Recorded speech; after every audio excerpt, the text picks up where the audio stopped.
President Chartrand, thank you for taking a few minutes out of your day to speak with us about this. Thank you, Darrell. So, why is having this National Day for Truth and Reconciliation so important? Well, it's important to reflect on the history, because history always tells us and teaches us what we should all know or need to know to understand. So history is essential for us to reflect on. And I think where there's starting to be challenges on this particular day of September 30th, I see, Darrell, as a kind of a political divide that's happening between political lines, political parties. Like if you look at the provinces, you would think they would just roll out the red carpet to all work together and say, okay, look, we all understand this. This is not to lay blame on anyone. This is to understand history and understand from history, how do we go forward? We can't change the past, but we can change the future. So September 30th is essential. I just came back from LA a week ago. LA removed Columbus Day, for example, Los Angeles, and so the city council, and now it's called Indigenous Day. And we're sending a group of dancers there, square dancers and fiddlers on October 11th, I believe. And so you look at it, there's a movement abroad, and I think Canada can be the leader in this, but provinces need to come on board. And I wanted to ask about the Pope's visit earlier this past summer. How significant was it that he came and apologized here on Canadian soil? Well, without question. He could have easily apologized from the Vatican, but he made a promise to all of us that he'd come here. When I had a chance to speak with him directly, he said that he would be coming to our country and to do the right thing, start the healing. I told him point blank, your attendance in our soil, in our lands, will really begin the true healing that needs to take place. And so he kept his word. Although with the ailments and so forth, he still came. And I think it really resonated to a change that we're starting to feel it, see it. As I said before, after 6 days, he's going back overseas, back to the Vatican. We need, as leaders now, to take responsibility. How do we move forward? How do we begin the healing? How do we work together to achieve that our people can count on Indigenous governments and count on this country that we're going in the right direction?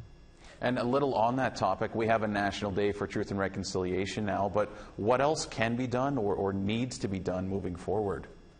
Well, I think we need to start right from the schools again. We got to go back right to the children at K to 12, and we need to start beginning to tell this story there.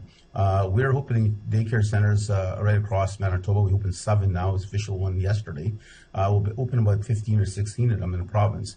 We'll have a chance there to talk to the children, educating them at the same time about history and teaching them what has happened to our people. Why is it we struggle so hard? Why are we living in the most impoverished areas in the province? Why are we living in swamps? Why are we not living in robust territory where we can economically do a magic with our economic strengths?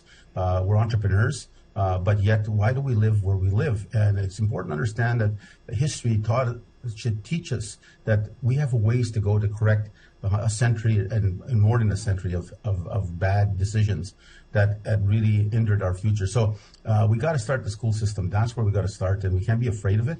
And I hope non-Indigenous people understand this from me and from my people, from the Metis Red River. We're not laying blame.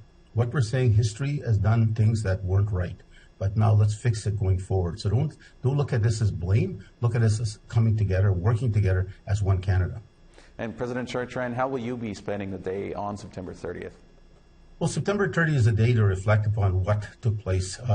As we do, the graves, for example, that were found really resonated itself. If the graves were not found, would it have had the same impact? I don't know.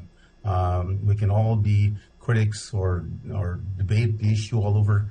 I think when the mass graves were found, it truly touched non-Indigenous Canadians and touched the world. And I think that's what really triggered the response we're getting across the world right now.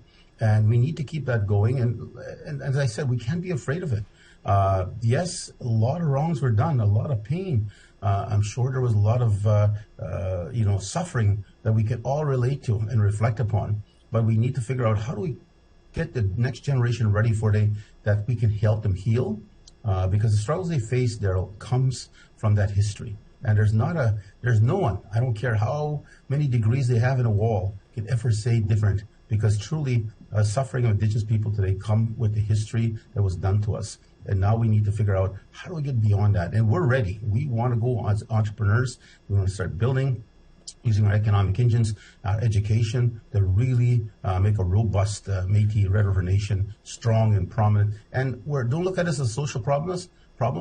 Look at us as economic solutions. And I think you'll see a better Canada, and you'll see a community that can begin to heal themselves without worrying about whether federal funds are there or not, or provincial funds. We can take care of ourselves. We just need the opportunity, and people can't be afraid of healing. And September 30th, I plead to all Canadians, don't be afraid of it. Embrace it. Let's take the learning that history is teaching us and say, how do we go forward together as Canadians?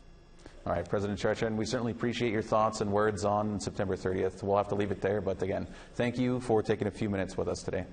Thank you, Darrell.